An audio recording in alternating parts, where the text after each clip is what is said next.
Hello बच्चों, this is Aftab Siddiqui और आज लेकर आ गए हैं इलेक्ट्रोमैग्नेटिक इंडक्शन का लेक्चर नंबर 11, जिसके अंदर हम लोग देखने वाले हैं relation between self inductance and mutual inductance और बाद में पढ़ लेंगे कॉम्बिनेशन ऑफ इंडक्टर। तो आज छोटा छोटा 2 टॉपिक है, इसको हम लोग ख़त्म कर लेते हैं।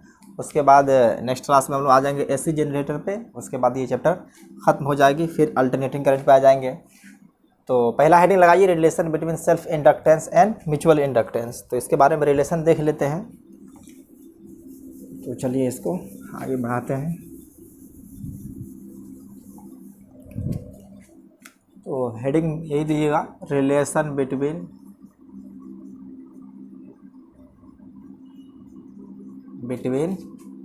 Self inductance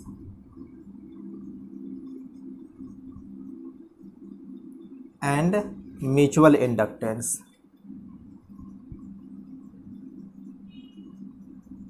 self inductance, mutual inductance क्या है, ये सब अच्छी तरह से आप लोग जान चुके हैं। तो आज इनके बीच रिलेशन भी देख ही लेते हैं।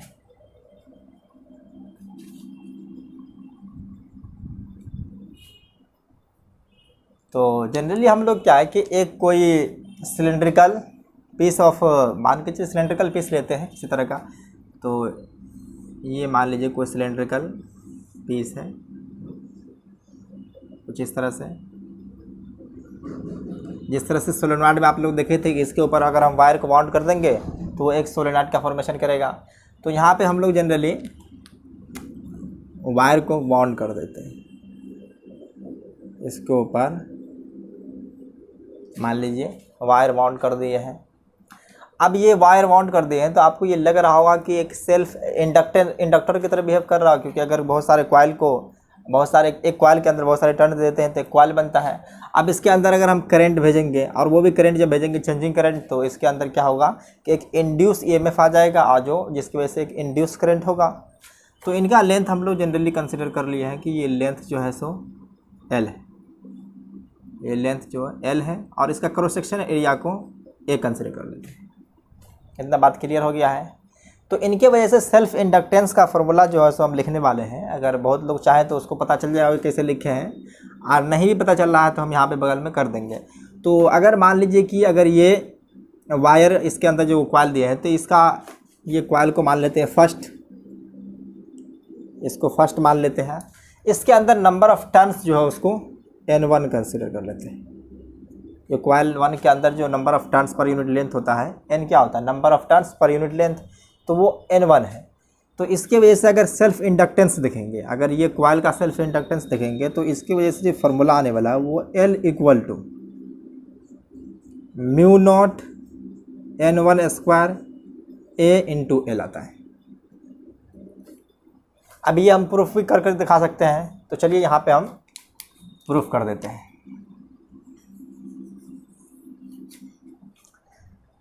तो इनके वजह से टोटल फ्लक्स जो होती है, अगर मान लेंगे कि ये फर्स्ट कॉइल है तो टोटल फ्लक्स अगर देखेंगे तो टोटल फ्लक्स जो होती है वो होती है L × I। तो इसके अंदर करंट मान लेते हैं कि हम I1 भेजें, इसके अंदर करंट I1 भेजे हैं। तो यहाँ से अगर हम L निकालना चाहेंगे तो L का फॉर्मूला जो आ जाएगा वो आ जाएगा total flux through coil divide by I, current आ जाएगा। तो फ्लक्स निकालने के लिए हम लोग करेंगे क्या, क्योंकि अगर एक टर्न्स के होकर के देख रहेंगे तो एक टर्न से होकर के जो फ्लक्स गुजरेगा, तो मान लेते हैं इसको फाई है, इसको फाई1 ही कंसिडर कर लेते हैं। तो टोटल नंबर ऑफ टर्न्स कितने होंगे, तो total number of turns n turns हो जाएगा। तो जनरली n टर्न्स निकालने के लिए number of turns per unit length है, n जो होता है यहाँ पे लिख देते हैं, n है number of turns per unit length है। अगर यूनिट लेंथ में n टर्न है तो टोटल लेंथ कितना है, L है। तो यहाँ से मान करके चलिए हम लिख लेंगे फ्लक्स जो आएगा वो B1 × A1। अगर दोनों का एरिया भी देखेंगे तो सेम ही आ जाए, area vector magnetic field direction में लेंगे। अगर इसके अंदर करंट ऐसे भेज रहे हैं, अगर इसके अंदर मान के चलिए करंट कुछ ऐसे जा रहा है, करंट कुछ ऐसे जा रहा है, तो इनकी वजह से अगर एरिया वेक्टर देखेंगे तो ये मैग्नेटिक फील्ड डायरेक्शन देखेंगे। तो सॉरी ये करंट का डायरेक्शन जो है सो थोड़ा ऊपर से नीचे ले लेते हैं, ऊपर से अगर नीचे ले लेंगे, ऊपर से अगर नीचे ले लेंगे, करंट डायरेक्शन ऐसे घूम गया, ये पीछे से होकर के आगे आ रहा है, ऐसे हो रहा है, तो करंट डायरेक्शन कुछ इस तरह से हो सकता है, या तो इस तरह हो या इस तरह हो, उससे कोई फ़र्क पड़ने वाला है नहीं। हम लोग सिर्फ जो इंडक्टेंस है उसके बारे में बात कर रहे हैं। तो बी ए आ जाएगा, अगर उनके बीच का एंगल भी देखेंगे तो cos 0 ही होगा, क्योंकि एरिया वेक्टर भी हम लोग उसी डायरेक्शन में लेंगे जिस डायरेक्शन में नेगेटिव फील्ड होगा। तो नंबर ऑफ टर्न्स इसके अंदर मान लेते हैं N1 है और डिवाइड बाय I1। तो यहाँ से अगर L निकालना चाहेंगे तो नंबर ऑफ टर्न्स अगर देखेंगे तो N1 इंटू टोटल लेंथ हो जाएगा, तो ये हो जाएगा N1 इंटू L। और सोलेनॉइड के अंदर मैग्नेटिक फील्ड होता है म्यू नोट एन आई होता है, तो यहाँ पे लिखना चाहेंगे तो लिख सकते हैं म्यू नोट एन। तो यहाँ पे नंबर ऑफ टर्न्स N1 है, और करंट देखेंगे तो करंट को कंसिडर किए हुए I1 इंटू एरिया, तो एरिया ए दिया ही है, और डिवाइड बाय करंट I1। तो इसी तरह से ये आई कैंसिल हो जाएगा, और L आप देख सकते हैं कि यहाँ से देखिए म्यू नोट बाहर ले लेते हैं, N1 का स्क्वायर इंटू ए एल। आप देख लीजिए प्रूफ हो चुका है कि ये किस तरह से आता है, क्योंकि इससे पहले भी हम लोग किए थे तो म्यू नोट N1 स्क्वायर अब पाई आर स्क्वायर इंटू एल किए थे, अगर वो रेडियस के टर्म में रहता है तो। लेकिन यहाँ पे हम एरिया डायरेक्ट दिए हुए थे, इसका फॉर्मूला यहाँ से लिख सकते हैं कि L1 जो हमारा है वो आ चुका है म्यू नोट N1 स्क्वायर ए इंटू एल है। इसी तरह से हम क्या करते हैं कि इसके ऊपर एक सेकेंड क्वाइल जो ब्लैक कलर से हम दिखा रहे हैं, एक और क्वाइल इसके ऊपर लपेट देते हैं। इसके ऊपर एक और क्वाइल लपेट दिए हैं, इसको कह दिए हैं सेकेंड क्वाइल है, और इसके अंदर नंबर ऑफ टर्न्स जो है N2 है। तो इनकी वजह से भी सेल्फ इंडक्टेंस आएगा, और सेल्फ इंडक्टेंस सेम वही रहेगा। अगर मान के चलिए इसके अंदर I2 करंट भेजेंगे तो यहाँ से L1 देखें तो ये करंट इंडिपेंडेंट है, म्यू नोट N1 स्क्वायर ए इंटू एल है। तो सिमिलरली इसी तरह से जिस तरह से ये आया उसी तरह से हम यहाँ पे L2 भी लिख सकते हैं। L2 लिखना चाहेंगे तो L2 क्या हो जाएगा म्यू नोट N1 था नंबर ऑफ टर्न्स, जब फर्स्ट क्वाल में थे N1 स्क्वायर आया था, लेकिन आप सेकेंड में N2 है तो N2 टर्न्स आ जाएगा, तो N2 स्क्वायर। एरिया तो सेम ही रहेगा और लेंथ भी सेम रहेगा, क्योंकि एक ही अगर मान के बॉन्ड किए इस पर, अगर कोई एक सेम सिंपल ऑफ पीस लिए है, मतलब ये कोई सिलेंड्रिकल पीस लिए है, तो उसके ऊपर नंबर ऑफ टर्न को लपेट दिया, तो लेंथ भी वही रहेगा और एरिया भी वही रहेगा, सिर्फ नंबर ऑफ टर्न्स में चेंज आया है। अब हम लोग को निकालना है म्यूचुअल इंडक्टेंस। तो म्यूचुअल इंडक्टेंस एक के वजह से, क्या कि करंट अगर फर्स्ट में भेजे हैं तो सेकेंड क्वाल में एक इंड्यूस ईएमएफ आती है या इंड्यूस करंट आता है, तो म्यूचुअल इंडक्टेंस की वजह से आता है। तो उनको जनरली हम लोग M इक्वल टू, देखिए उसका फार्मूला लिख देते हैं और फिर प्रूफ भी कर देंगे, mu naught N1 into N2 A L. अगर चाहते तो हम डायरेक्ट फार्मूला भी लिख सकते थे, लेकिन यहाँ पे हम प्रूफ करके आप लोगों को दिखा देते हैं, ज़्यादा कुछ टाइम जाने वाला है नहीं। अब ये आप देख चुके हैं, तो हम लोग जो है सो म्यूचुअल इंडक्टेंस जो ये फार्मूला भी लिखे हैं डायरेक्ट, उसको प्रूफ कर देते हैं कैसे आया है। तो इसको लिख लिए होंगे, तो चलिए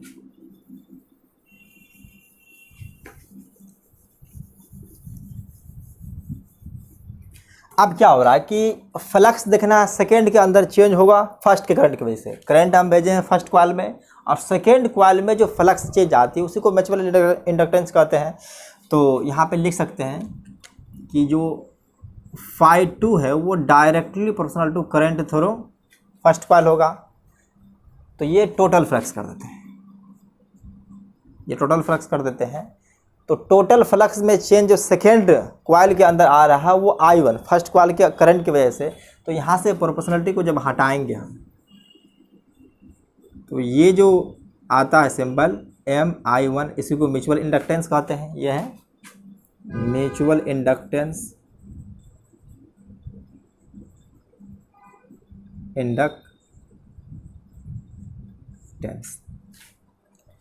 अब यहाँ से हम लोग टोटल फ्लक्स काउंट करना चाहेंगे। तो आप देखिए यहाँ पे फ्लक्स निकालने के लिए हमको करना क्या पड़ेगा,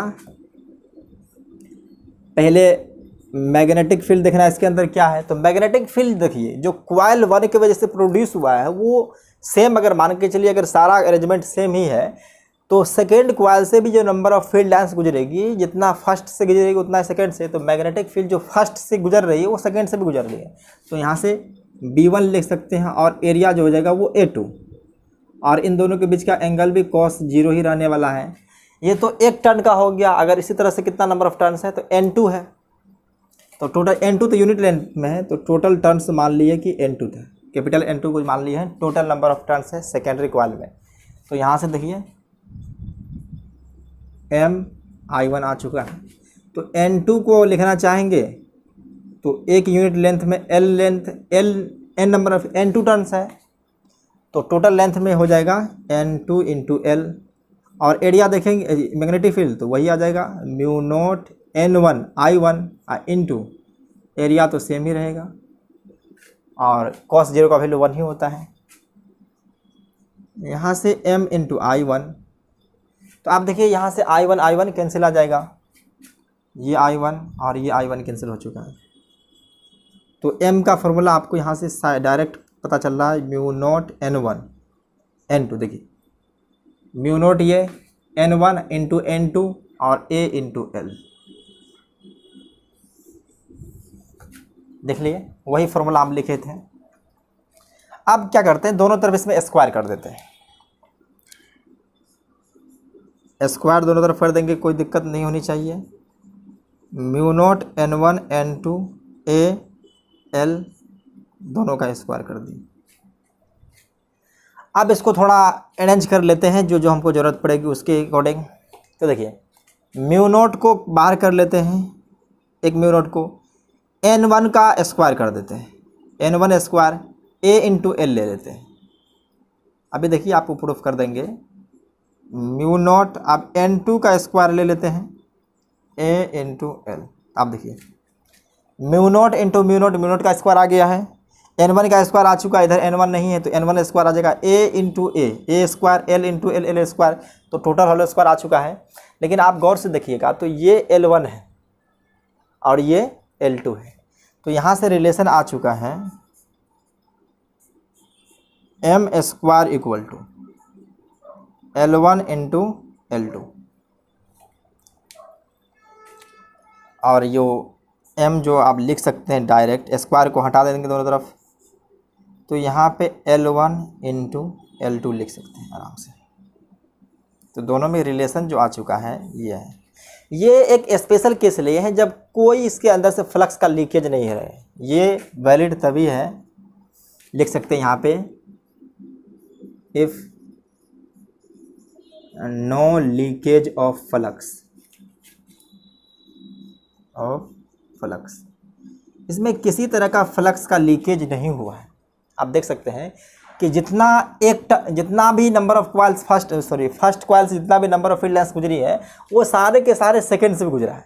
कि जनरली हम जो वायर ऐसा कनेक्शन लिए हैं या ऐसा अरेंजमेंट लिए हैं जिसके वजह से जो भी फील्ड लाइन्स 1 की वजह से बनेगा वो सेकेंड से वो टोटल गुजरेगा। तो सेकेंड हम कह सकते हैं क्या है कि total number of field lines, total number of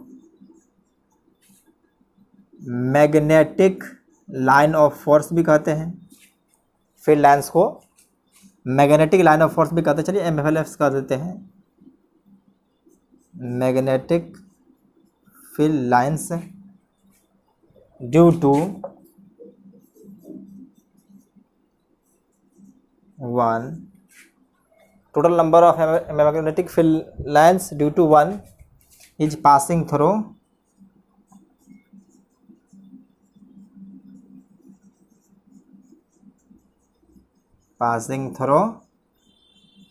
second, या इस तरह से लिखा हुआ है 2 तो इसको 2 ऐसे लिख देते हैं। ये एक स्पेशल अरेंजमेंट है, उसमें ही आता है M equal to √L1 into L2। लेकिन जनरली जब हम बात करेंगे क्या है, जनरली बात जो करने वाले, ये तो एक स्पेशल केस ले लिए हैं जिसमें कोई भी फ्लक्स का लीकेज नहीं हो रही है, या जितना भी फील्ड लाइन्स फर्स्ट कॉइल की वजह से बन रहा है वो सारे के सारे फील्ड लाइन्स सेकेंड कॉइल में अगर गुजर रही है तो अब म्यूचुअल इंडक्टेंस जो आता है वो equal to √L1 into L2 आया है। जनरली जो हम लोग बात करेंगे वो कुछ इस तरह आने वाला है।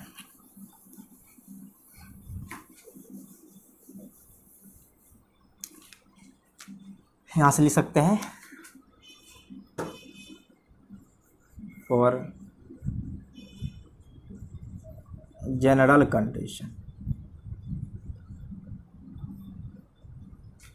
जनरल कंडीशन में जो m का वैल्यू लिख सकते हैं वो m इक्वल टू आता है k under root L1 into L2। अब देखिए ये k क्या है इसके बारे में जानते हैं, लेकिन k का वैल्यू जो होगा वो 0 से बराबर भी हो सकता है और उससे बड़ा भी हो सकता है और 1 से छोटा। ये k का रेंज है और k जो होता है उसको कपलिंग फैक्टर कहते हैं और इस कांस्टेंट है, इसको कहते हैं कपलिंग फैक्टर और ये कांस्टेंट है, ये कांस्टेंट है। अब ये डिपेंड किस पे करता है उसके बारे में जानते हैं। पहली बात है क्या कि अगर मान लीजिए दोनों कॉइल को सेम मान के चलिए same cylindrical piece of wire की सेम सिलेंड्रिकल पीस के ऊपर अगर बाउंड किए हैं तो टोटल फील्ड लाइंस आ चुका है। अगर हम दोनों का सेपरेशन बढ़ा दें, अगर डिस्टेंस को बढ़ा दें, अगर मान करके चलिए हम कुछ ऐसे ले लें कॉइल को, फिर इसको मिटा देंगे, ऐसे ही समझ लीजिए एक कॉइल यहाँ ले लिए और सेकेंड कॉइल जो है सो हम यहाँ ले लिए, तो इनके बीच कुछ सेपरेशन आ चुका है। तो सेपरेशन जैसे जैसे बढ़ाते जाएंगे तो फ्लक्स जो गुजरेगी 2 के थ्रू, मतलब जो सेकेंडरी के थ्रू जो फ्लक्स गुजरेगी वो घट जाएगा, क्योंकि ये प्राइमरी है और ये सेकेंडरी है। जैसे जैसे हम इसको दूर करते जाएंगे इनके बीच का फ्लक्स जो है सो डिक्रीज करते जाएगा सेकेंड के थ्रू, क्योंकि जो फर्स्ट में करंट भेजे हैं तो इनसे जो फील्ड लाइंस गुजरती है वो सेकेंडरी से भी गुजरती है, निकलती है वो सेकेंडरी से गुजरती है। अब ये सेकेंडरी में जितना ज़्यादा फील्ड लाइंस गुजरेगी उतना ज़्यादा म्यूचुअल इंडक्टेंस होगा। तो यहाँ पे अगर डिस्टेंस को बढ़ा सकते हैं तो वो घट जाएगा। तो यहाँ से लिख सकते हैं डिपेंड्स ऑन, ये किस किस बात पे डिपेंड कर रहा है उसको लिखते हैं। ये डिपेंड्स कर रहा, पहला अगर बात देखेंगे तो सेपरेशन बिटवीन कॉइल, कॉइल के बीच का सेपरेशन को इंक्रीज करते जाएंगे तो ये इसका वैल्यू घटता जाएगा। Separation between coil.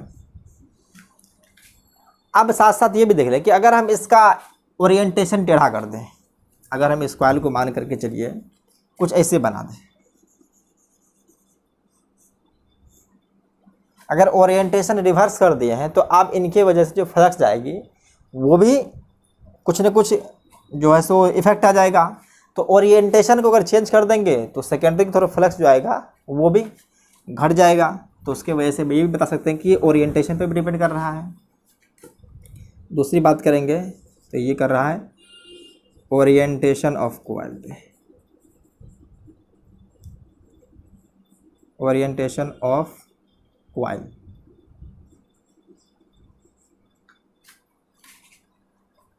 पहला कि इनके बीच का अगर सेपरेशन देख लेंगे, सेपरेशन अगर मान करके चलिए ज़्यादा हो रही है तो इसका फ्लक्स के का वैल्यू डिक्रीज करेगा। तो जो के का वैल्यू मैक्सिमम हो जाएगा वो के जो है सो ये के इक्वल टू 1 क्या होगा, जब ऐसे लिखा रहेगा नो लीकेज ऑफ फ्लक्स, जैसा कि कंडीशन बता दिए हैं।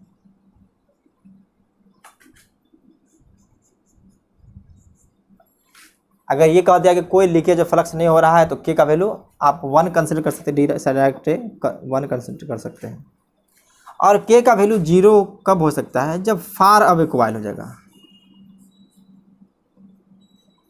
Far away coil. अगर कॉइल के बीच का डिस्टेंस बहुत ज़्यादा कर देंगे, एक कॉइल मान लीजिए यहाँ बना लिया, एक कॉइल बहुत दूर बना लिए हैं, तो फर्स्ट के थ्रू जो नंबर ऑफ फील्ड लाइंस गुजरेगी निकलेगी वो सेकेंड से अगर कुछ भी नहीं गुजरेगा तो वहाँ पे के का वैल्यू हम लोग 0 कंसिडर कर सकते हैं। और के का वैल्यू एक और आने वाला है कि जनरली हम यहीं पे थोड़ा दिखा देते हैं। ये देखिए यहाँ से के को जो है सो अगर फार्मूला बाज लिखेंगे तो यहाँ से लिख सकते हैं के equal to flux through secondary coil divide by primary coil. देखिए यहाँ से अगर चाहेंगे तो कर क्या रहे थे, के का वैल्यू किस तरह से, अगर दोनों में अगर फर्स्ट के वजह से जो फ्लक्स निकला है अगर वो सारा का सारा सेकंड से पास कर जाएगा तो के का वैल्यू 1 हो जाएगा। तो अब फर्स्ट के वजह से फर्स्ट कॉइल की वजह से जो फ्लक्स निकल रही है या फील्ड लाइंस निकल रही है वही सेकेंड में जितना ज़्यादा अगर गुजरेगा के का वैल्यू उतना कम होगा। तो इससे क्या है कि फ्लक्स का जो φ1 होगा, यहाँ से लिख सकते हैं φ1 जो होगा वो हमेशा ग्रेटर होगा φ2 से। ये ग्रेटर भी हो सकता है और बराबर भी हो सकता है। तो जनरली अगर कोई भी फ्लक्स का लीकेज नहीं होगा तो φ1 और φ2 बराबर हो जाएगा। जनरली केस में अगर देखा जाए तो φ2 से हमेशा φ1 ग्रेटर ही होना चाहिए, इसलिए कि अगर एक कॉइल है जिस कॉइल से फील्ड लाइन्स निकल रहे, अगर सेकंड कॉइल बगल में है तो टोटल की टोटल जरूरी नहीं कि फील्ड लाइन्स वो सेकंड से गुजरे ही गुजरे, क्योंकि हम तो एक ऐसा स्पेशल अरेंजमेंट लिए हैं जहाँ पे टोटल फील्ड लाइन्स इससे गुजर चुका है। तो यहाँ पे देख लीजिए, ये इसको जो लिखे हैं ये फ्लक्स थ्रू या flux through second coil divide bye flux through first coil.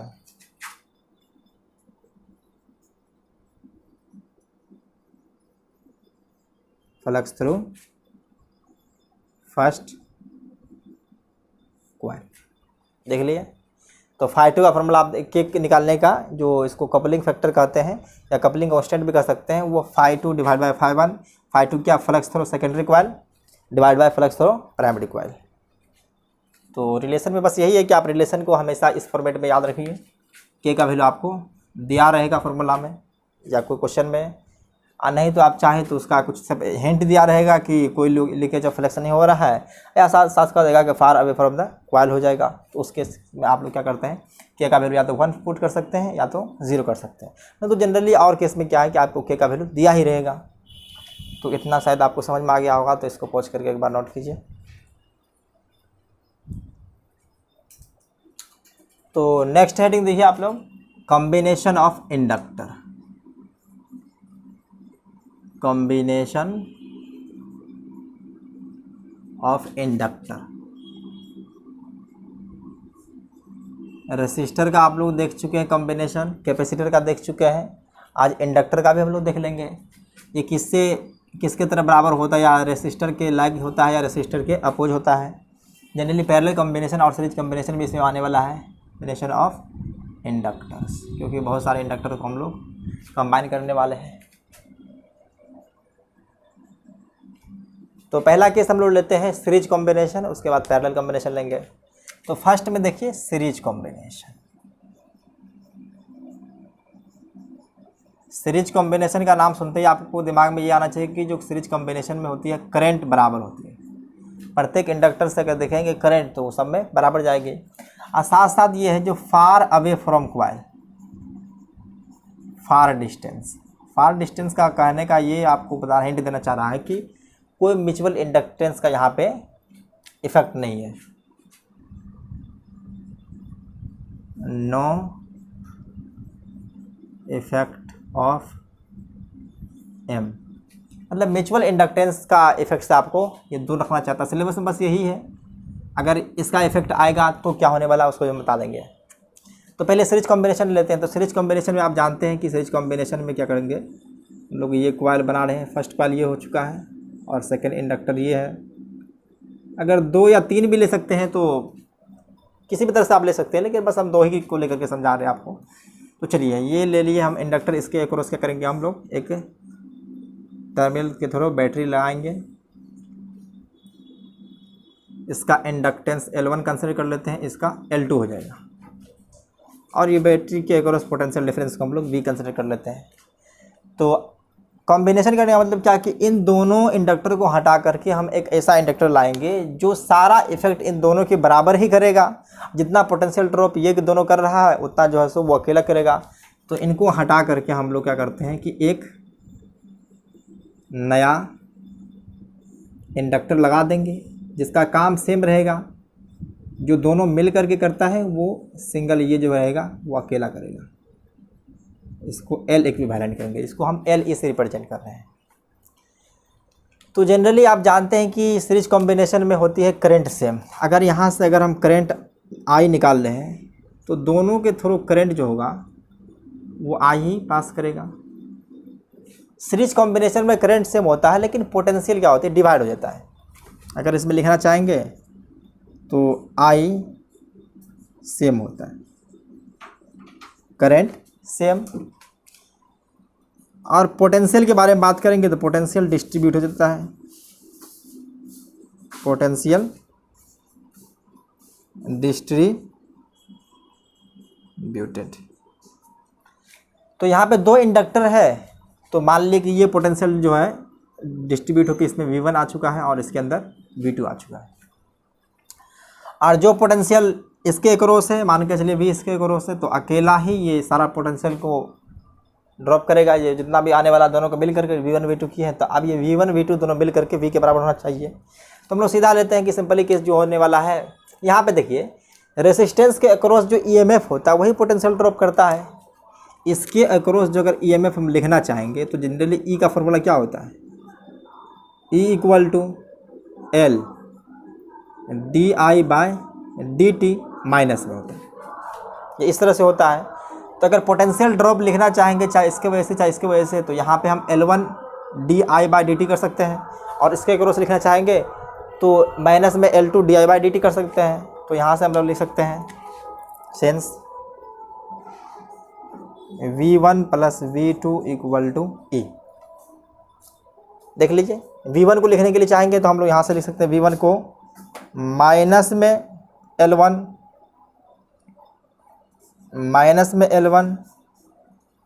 di/dt, अगर प्लस है तो प्लस माइनस माइनस ही हो जाएगा, L2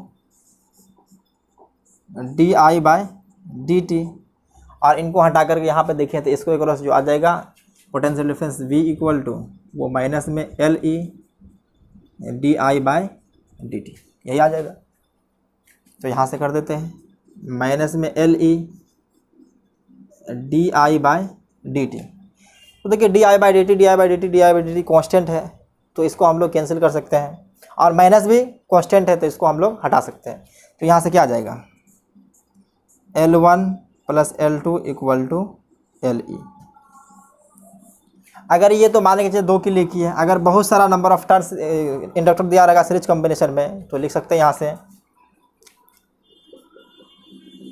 in series combination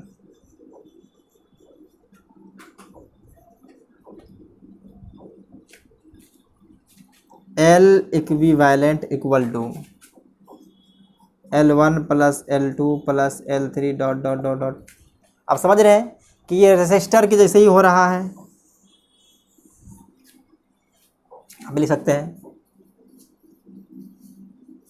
combination of resistor, combination of inductor like a resistor, inductor is like a resistor।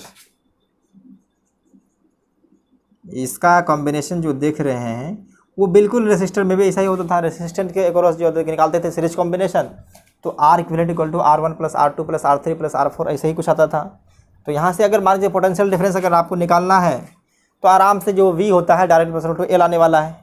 अगर देखिए यहाँ पे अगर हम V1 निकाले हैं तो माइनस में L di/dt, ये साइन का चक्कर जो है सो टर्मिनल दिखाता है कि वो कौन सा टर्मिनल आने वाला है, पॉजिटिव कौन सा नेगेटिव है।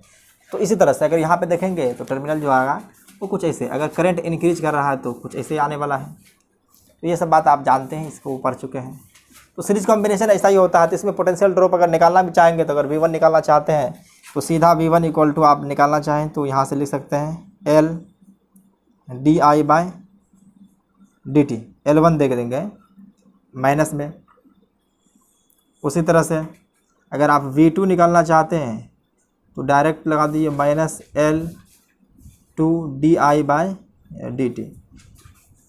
तो आप अलग अलग पोटेंशियल भी निकाल सकते हैं कि इसमें कितना पोटेंशियल ड्रॉप होगा। तो ये बेसिक था, इसको आप समझ गए। अब हम लोग देखने वाले हैं कि जब इनका इफेक्ट इन म्यूचुअल इंडक्टेंस का रहेगा तो कैसे होगा। तो इसको लिखिए थोड़ा, म्यूचुअल इंडक्टेंस का अभी भी तो क्या कि कोई इफेक्ट नहीं था, अगर इफेक्ट दिखेगा तो क्या होने वाला है, तो इसको लिखिए आप। तो चलिए हम लोग क्या इस बार जब कॉइल नज़दीक रहेगा तो वहाँ पे म्यूचुअल इंडक्टेंस का इफेक्ट आएगा, उसको लिखते हैं। तो यहाँ पे लिख सकते हैं if M effect is included, effect is included, इसको आप इंक्लूड कर लेंगे तो क्या आने वाला है। तो फिर से हम लोग वही सेकेंड 2 कॉइल लेंगे और 2 कॉइल को जो है बहुत ही नज़दीक डिस्टेंस पर रखेंगे। मतलब ये कॉइल एक, ये फर्स्ट कॉइल ये हो गया, इसका इंडक्टेंस L1 है, और सेकेंड कॉइल लेते हैं जो बगल में ही है जिसका इंडक्टेंस L2 है। अगर इन दोनों का सीरीज कॉम्बिनेशन करने वाला है, क्योंकि हम सीरीज कॉम्बिनेशन पहले लिखे हुए हैं, तो अब जो L इक्विवेलेंट आने वाला है वो तो L1 प्लस L2 रहेगा ही, साथ साथ जो आ जाता है इफेक्ट वो इसमें प्लस आ जाएगा 2M, क्योंकि म्यूचुअल इंडक्टेंस देखिए, पहले अगर इंडक्ट करेंगे तो पहले कि इनका जो फील्ड लाइन्स आएगा तो एक बार म्यूचुअल इंडक्टेंस में आएगा, फिर इनके वजह से फील्ड लाइन्स जो आएगी उसकी वजह से फिर क्या कहते हैं म्यूचुअल इंडक्टेंस इस तरह से आएगा, तो दोनों का ऐड कर देंगे। देखिए L1 plus L2 plus 2M कर देंगे जब दोनों का कंसिडर दिया जाएगा।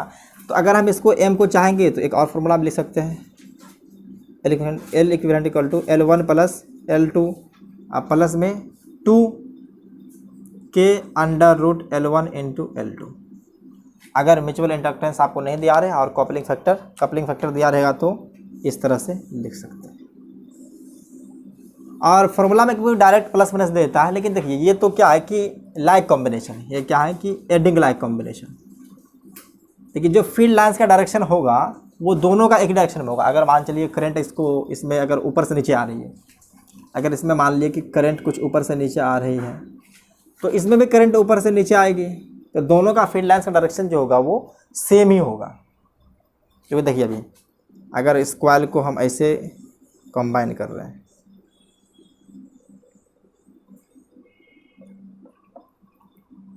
तो इसमें हम लोग पॉजिटिव साइन को कंसिडर कर रहे हैं। अब क्या करेंगे कि हम यहाँ पे 2 कॉइल को लेते हैं,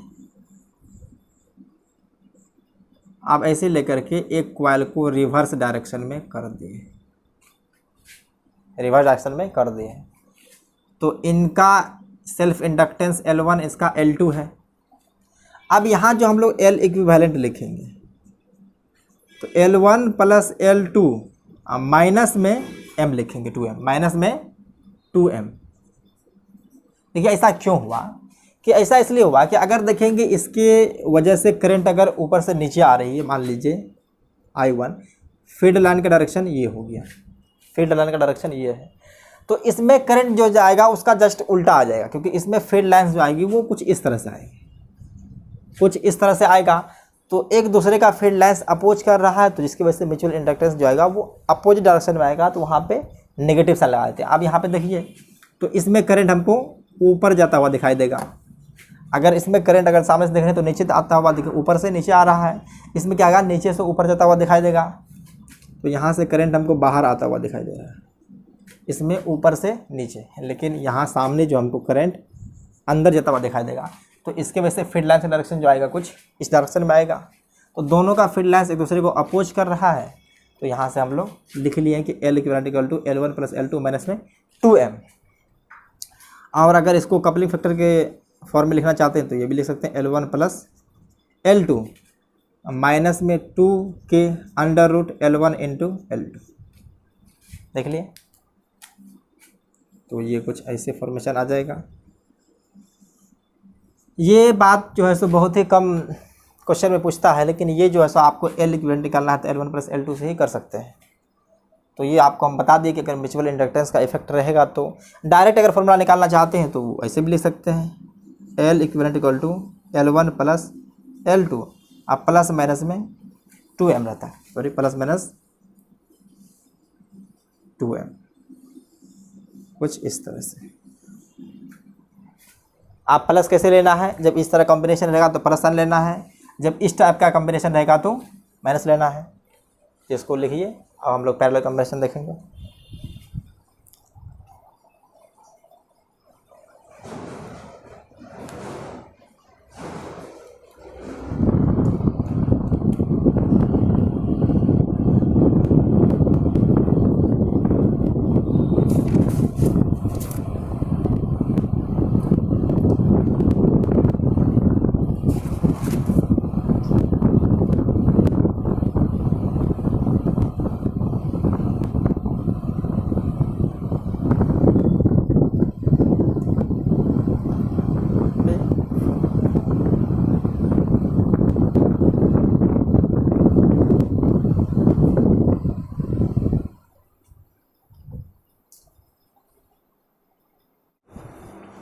सेकेंड देखिए पैरेलल कॉम्बिनेशन, ये हो जाएगा सेकेंड में पैरेलल कॉम्बिनेशन। फर्स्ट में क्या करेंगे, पहले जो है so no effect of M, यहाँ पे एम का जनरली, इसमें जनरली एम का इफेक्ट नहीं दिखाता है, नो इफेक्ट ऑफ एम, या फार डिस्टेंस कॉइल कह दे तब भी आप इसको ऐसे ही कंसिडर कीजिएगा। तो हम लोग यहाँ पे जो है सो जनरली 2 या 3 लेकर के कर सकते हैं। तो चलिए इस बार हम 3 ले लेते हैं। तो ये एक कॉइल हो चुका है, दूसरा कॉइल ये ले लीजिए, और तीसरा कॉइल कुछ ऐसे ले लेते हैं। और इन तीनों के एक्रॉस अगर चाहें तो चलिए हम इसको टर्मिनल ही दे देते हैं, या बैटरी भी लगा सकते हैं। इसको L1, इसको L2 और इसको L3 कर सकते हैं। तो यहाँ से एक टर्मिनल के एक्रॉस हम बैटरी लगाते हैं जिसका पोटेंशियल V है, और इसको मान लेते हैं कि A टर्मिनल है और ये टर्मिनल को मान लेते हैं B। अब इन सब को हटा करके हमको एक सिंपल इंडक्टर लगाना है जिसका बिहेवियर तीनों के बराबर हो। तो यहाँ से हम आए लगा देते हैं, ये सिंपल इंडक्टर एक लगा दिए। पोटेंशियल डिफरेंस वही रहेगा और इसका जो इंडक्टेंस आ जाएगा सेल्फ इंडक्टेंस वो L ही है। तो अगर ये टर्मिनल A है तो ये भी A होगा और ये भी A होगा और ये भी A होगा। इसके वजह से देखिए ये B सेम वायर है तो ये सब भी B आ जाएगा।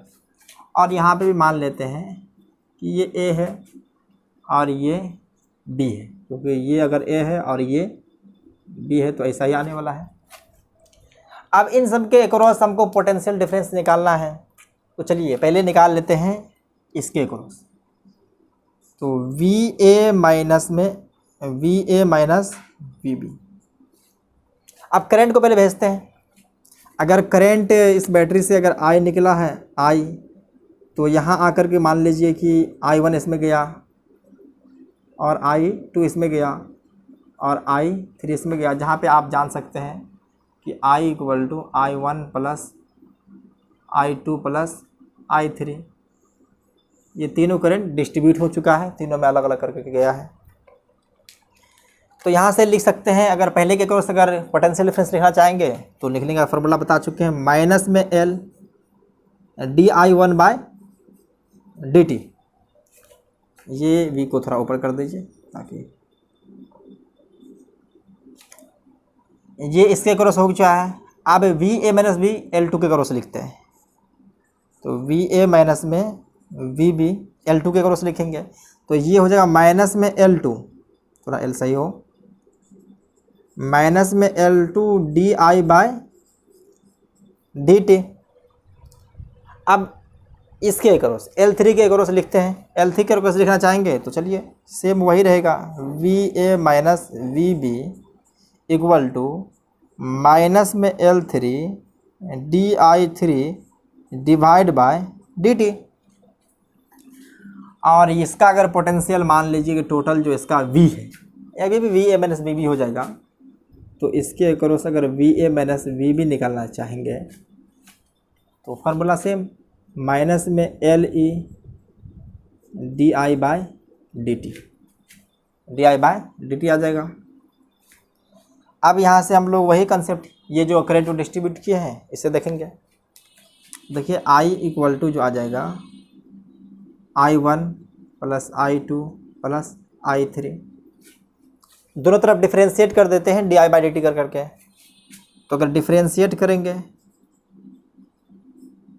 di/dt equal to di1/dt plus di2/dt plus di3/dt। अब देखिए यहाँ से निकाल लीजिए di1/dt है तो VA minus VB bye minus L है, तो दोनों तरफ L, सब के तरफ में जो है सो माइनस से मल्टीप्लाई कर देंगे। देखिए सब में माइनस है, इसमें माइनस, इसमें माइनस, इसमें माइनस, तीनों माइनस है तो माइनस खत्म ही हो जाएगा। तो चलिए यहाँ से अगर हम लिखना चाहेंगे तो पहला के एक्रॉस देखेंगे, फर्स्ट के एक्रॉस, तो VA माइनस VB माइनस में L ही आ जाएगा। तो माइनस को ख़त्म कर देते हैं, V A minus V B by L E. अब माइनस साइन लगाना चाहते हैं लगा लीजिए, कोई दिक्कत नहीं। चलिए यहाँ पे लिखना चाहेंगे तो ये आ जाएगा V A minus V B minus L one, ये तो प्लस ही रहेगा, प्लस में V A minus V B minus में L two plus V A minus V B minus L three. तो देखिए माइनस माइनस कैंसिल हो जाएगा, V A minus V A minus V B सब कैंसिल हो जाएगा। तो यहाँ से फाइनल रिजल्ट जो आने वाला है 1/L equivalent equal to 1/L1 plus 1/L2 plus 1/L3। अगर इसी तरह से 4 5 6 रहेगा तो ये देख रहे हैं कि जिस तरह से रेसिस्टर का हो रहा था उसी तरह से है, कॉम्बिनेशन लाइक रेसिस्टर। ये कॉम्बिनेशन जो हो रही है वो हो रही है लाइक रेसिस्टर। जिस तरह से रेसिस्टर के अंदर होता है कॉम्बिनेशन, उसी तरह से इंडक्टर के अंदर भी हो रहा है। तो बेसिक कंसेप्ट है, कुछ इसमें नया बात तो है नहीं। करंट डिस्ट्रीब्यूट किया, फिर उसको पोटेंशियल डिफरेंस के टर्म में लिख करके इक्वेट कर दिए, तो हमको आ गया formula 1/L equivalent equal to 1/L equivalent equal to 1/L1 plus 1/L2 plus 1/L3। इसको नोट कीजिए आप लोग। तो पैरेलल कॉम्बिनेशन में हम लोग स्पेशली दो के लिए कुछ न कुछ काम करते हैं, तो यहाँ भी करने वाले हैं। दो इंडक्टर के लिए कुछ बेसिकली इन्फॉर्मेशन है जो बता देते हैं।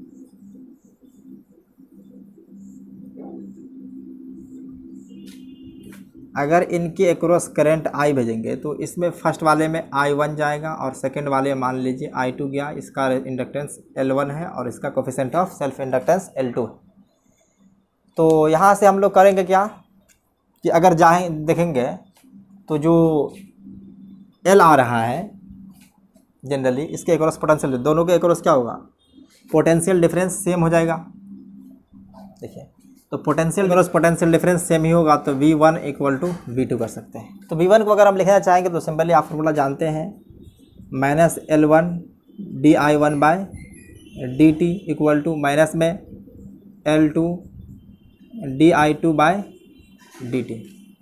तो dt दोनों तरफ कैंसिल कर देते हैं और माइनस साइन को भी ख़त्म कर देते हैं। तो यहाँ से बचेगा क्या, L di1 equal to L di2।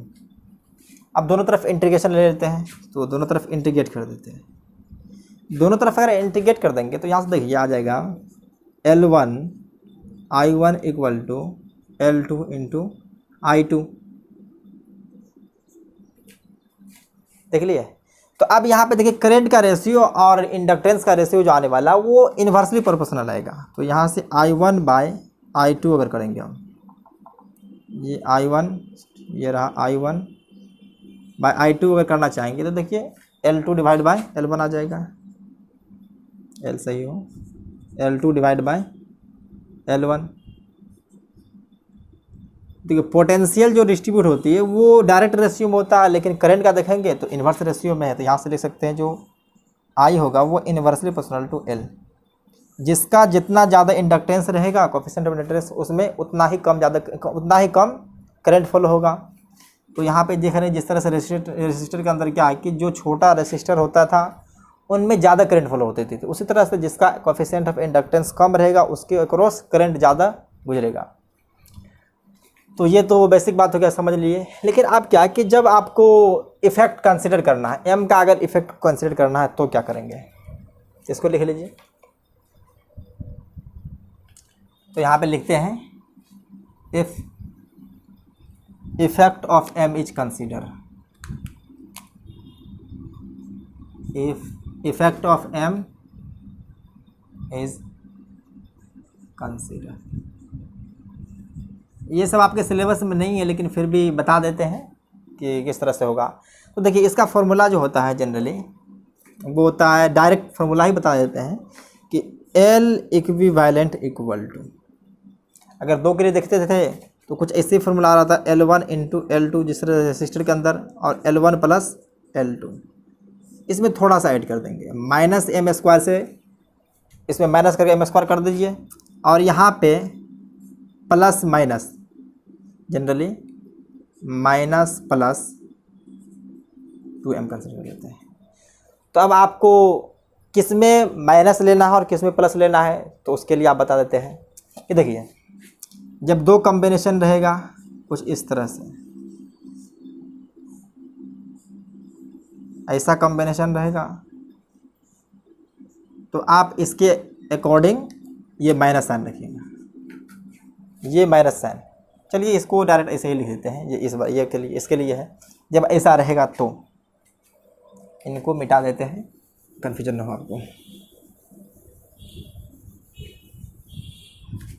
उसके बाद जब इस फॉर्मेशन में दिया रहेगा,